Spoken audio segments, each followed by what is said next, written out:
Memanah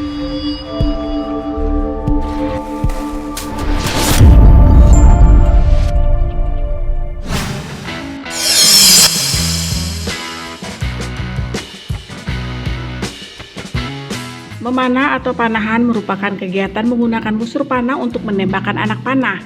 Kegiatan panahan ini dipercaya telah ada sejak 5.000 tahun yang lalu, di mana dulu para manusia purbakala menggunakan busur dan panah untuk berburu mangsa demi mempertahankan hidup. Selain itu, busur dan panah juga telah menjadi alat perang atau senjata para umat manusia. Ada beberapa teori yang mengemukakan jika panah dan busur sudah mulai dipakai di masa peradaban manusia sejak era Mesolitik. Era itu diperkirakan berlangsung sekitar 5.000 hingga 7.000 tahun yang silam. Terlepas dari teori tersebut, kegiatan panahan ini memang telah melalui proses yang sangat panjang. Panahan yang dulunya dikenal sebagai kegiatan berburu yang dilakukan oleh manusia purbakala, kini telah berubah menjadi salah satu cabang olahraga penting di Olimpiade dan juga sebagai sarana hiburan yang kerap dijadikan hobi. Menurut sejarah, kegiatan panahan ini tercatat sebagai salah satu jenis olahraga sekitar tahun 1676. Saat itu, Raja Charles II di Inggris menjadi pencetus lahirnya olahraga panahan di Inggris. Setelah itu, kegiatan panah ini tidak lagi dianggap sebagai kegiatan yang mengarah kepada peperangan, tapi panahan sudah dipandang sebagai salah satu jenis olahraga yang menyenangkan. Berbagai negara-negara di dunia pun akhirnya juga mulai mengikuti jejak negara Inggris saat itu. Mereka tidak lagi melihat panah dan busur sebagai alat atau senjata perang, tapi akhirnya menjadikan panah sebagai jenis olahraga baru.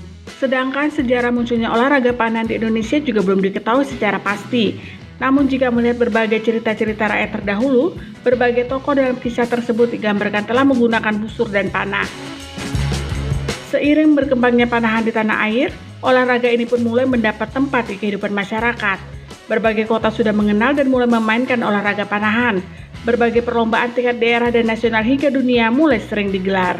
Untuk lihai dalam memanah dibutuhkan kemampuan khusus seperti ketelitian, kontrol, fokus, dan kemampuan fisik agar bisa sempurna. Meski begitu, panahan bisa dipelajari dan dilatih kepada setiap orang, baik anak-anak ataupun dewasa. Olahraga yang dianjurkan oleh Rasulullah ini juga bukan sekedar olahraga untuk membuat tubuh aktif bergerak, tapi juga banyak manfaat lainnya. Antaranya, meningkatkan koordinasi tangan dan mata. Ketika memegang busur dan anak panah di kedua tangan, keduanya akan bekerja sama untuk melakukan tugas yang berbeda. Selain itu, bisa membangun kekuatan. Selama memanah, kamu tidak hanya menggunakan tangan, tapi menggunakan lengan, dada, dan bahu untuk membentuk posisi dengan benar. Lalu bisa juga meningkatkan kesabaran, karena panahan membutuhkan waktu dan banyak kesabaran untuk memaksimalkan ketepatan dalam memanah sasaran. Tak hanya itu, bisa juga membuat kamu lebih supel dan rileks. Memanah bisa dilakukan bersama keluarga di rumah atau bersama teman, bahkan dengan lawan. Jadi dengan begitu, kamu bisa menjadi lebih mudah untuk bergaul dengan lingkungan sekitar.